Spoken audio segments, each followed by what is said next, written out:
Welcome back to another episode of Rock Boys Football. The Oklahoma commitment sweatshirt comes back on, and if you are an Oklahoma fan that's been rocking with the boys during the summer months, y'all already know how I feel about this one.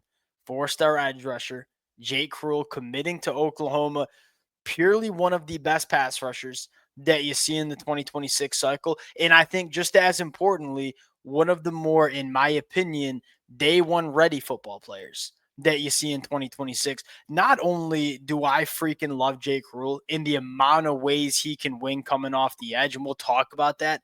I think the commitment of Jake Kreul very clearly shows Jim Nagy's strategy when it comes to building this Oklahoma roster. Because look, I'm on Twitter, I'm on the message boards with y'all. I know there is some frustration with how Oklahoma has gone about their business building their roster, especially under Jim Nagy. It's a different approach. 12 months ago, how Oklahoma operated, how they wanted to build their roster, it looks a heck of a lot different than what Jim Nagy has done over months. And I think there's a reason behind it. And we're going to get into not only Jake Kreul, but also like what this recruiting strategy is and looks like under Jim Nagy. Fired up to get into it. Many of the Oklahoma fans probably already know this. These are the conversations that I love the most. It ain't for everybody. It's a little bit nitty gritty. I think watching this Oklahoma team go about their business, building this roster, is going to be very, very exciting over the next 24 months. Now, before we get into it, as always, to the Oklahoma fans, appreciate you guys. Many of y'all been rocking with the boys for a while. We appreciate it. If y'all do enjoy the content, consider subscribing to the channel. Without further ado, let's get into it. Now, let's just start with Jake Kreul for just a second. One of the most polished pass rushers that you see. You know, a lot of these kids coming out of high school, they'll have all the physical traits that you want and just kind of win off raw athleticism and horsepower. Look, Jake Kreul is very gifted when it comes to his athletic profile. Ain't no question about it. The polish in this kid's game, his ability to play with leverage, his ability to have a deep bag of pass rush moves to go to and win with, that's what separates Jake Kreul. Look, this is not a kid that's going to walk into a room and make your jaw drop with the frame and with the build. It's just not. When you turn on the film at IMG Academy, you're not going to see many more impressive pass rushers in this 2026 cycle than a guy like Jake Kreul. I don't want to get too much into the film, but I would be out of my mind if we didn't watch a little bit of it. Number one, his ability to win not only, with speed around the edge, but playing with really good leverage and exceptional power. I mean, this guy just raw horsepower, putting that guard on his keister, getting to the quarterback. But then you continue to get through the film and say, hey, nasty, nasty straight arm. We're bending around the outside shoulder, running the loop and getting to the quarterback. You continue to turn on the film. The amount of different ways this kid can win is absolutely exceptional. How about this one? Winning on the inside with exceptional hands. I mean, that he's a really powerful kid. He can win with some twitch in a big time way. And then the last one, I mean, clip number 4, you talk about burst and bend. I mean, dude, the first 4 plays just represent how good of a football player Jake Kreul is, because there are so many different ways he can win as a pass rusher. Hey, I can go speed to power. I can put that tackle right into the lap of the quarterback, be really disruptive. But if I want to pin my ears back and attack a tackle on the outside shoulder with my first step and my bend, I can also win that way too. When you have the ability to win in both of those ways, you become an extremely difficult edge rusher to block up. That's what Jake Kreul is.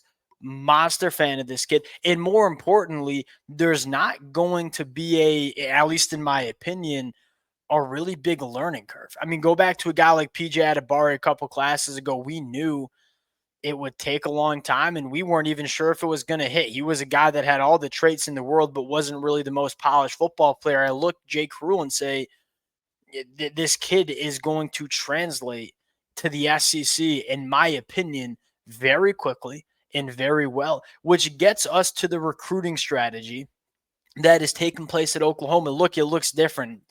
The biggest difference to me is just how Oklahoma is going about spending their money. In years past, you would see Oklahoma get into some bidding wars with some of the best players at the high school ranks. That is not taking place anymore. Now, the first thing I want to get out there is it's not like Oklahoma does not have any money. Like, I think there are some Oklahoma fans who are frustrated with some of the misses on the recruiting trail. That is not coming from a place that Oklahoma doesn't have money. I promise you, Jake Kreul was a guy that you had to shell out for.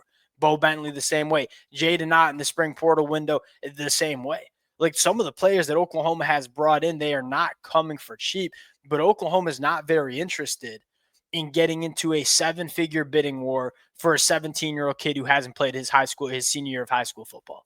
And I think that the best example is a guy like Felix Ojo. Texas Tech goes out and spends upwards of $4 million in 3 years for a kid like Felix Ojo, who I think can be a phenomenal football player over the next couple of years. Now, what are the two problems with that? Number one, he's a 16, 17-year-old kid. You're not even sure if it's going to translate to the college football level. Number two, you're probably not going to see the return on your investment until he gets to year 2 and year 3. And year 2, it might not even be there. Like, he's going to need a redshirt year. Might get some, I guess, get his feet wet year 2, and then ideally ball out year 3. Jim Nagy wants to avoid shelling out some real funny money to kids that, number one, we don't know if they're going to hit, and then number two, going to take a while before they get on the football field. I mean, go look at a guy like Jake Kreul. He checks both those boxes. This is one of the more blue chip kids. I don't know if he's going to be a top 10 NFL draft pick. I feel dang confident that he's going to be a very good football player for Oklahoma over the next couple of years. And I think you're going to get a return on your investment year 1 from Jake Kreul. I'm not saying he's going to come in and be an All-American as a freshman, but I feel pretty dang confident that he's going to be in the rotation as a freshman for Oklahoma. Now, that begs the question, all right, then where does Oklahoma decide to spend their money?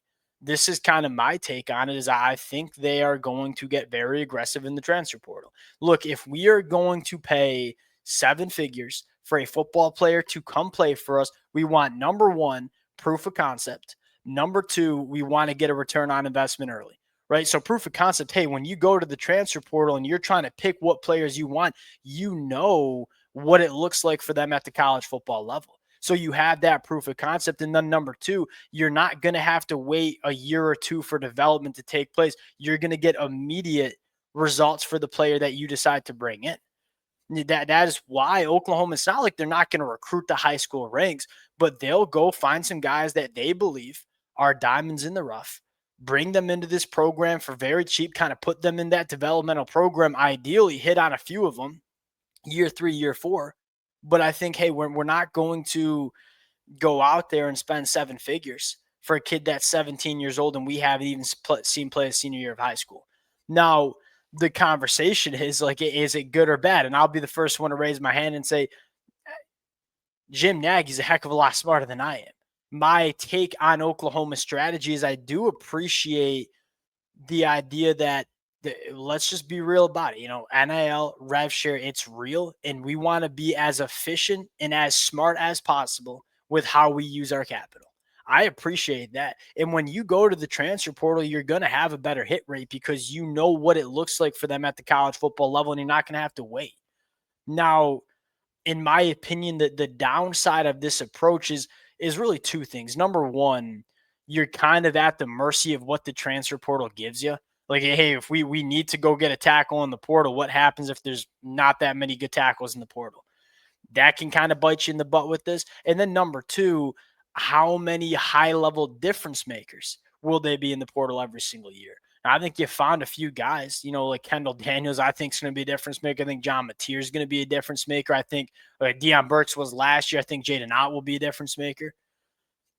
Do you give yourself enough exposure to that really, really high upside is probably the question. Because you go back to the NFL draft in 2025 and say, well, I believe only 2 out of the first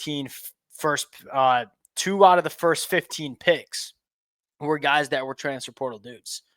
And so you look at it and say, are we going to have enough high-end difference makers if we're going to build or if we're going to spend a lot of capital in the portal? Is probably the question that you would ask. Look, it looks different. And I don't know if I did the best job of explaining it. The way I would wrap this up is talent acquisition and how you want to build your roster, it looks a lot different than it did 10 years ago. And 10 years ago, there's one way to build your roster, and that was recruiting the high school ranks. With NIL and rev share, and now the transfer portal being a factor that it is, there's a lot of different ways that it can look. And so, look, is it unconventional what Oklahoma is doing? Yeah, absolutely it is. There are not a lot of programs that are choosing to go this route, but it very well might work. I mean, I go back to Ole Miss in 2024 and say Ole Miss had a roster that could have won a national championship. It didn't all come together and it didn't all work out, but they put them in a spot to compete at the highest level of the sport. Can Oklahoma do that this way? We're going to see. We're going to find out over the next 12 to 24 months.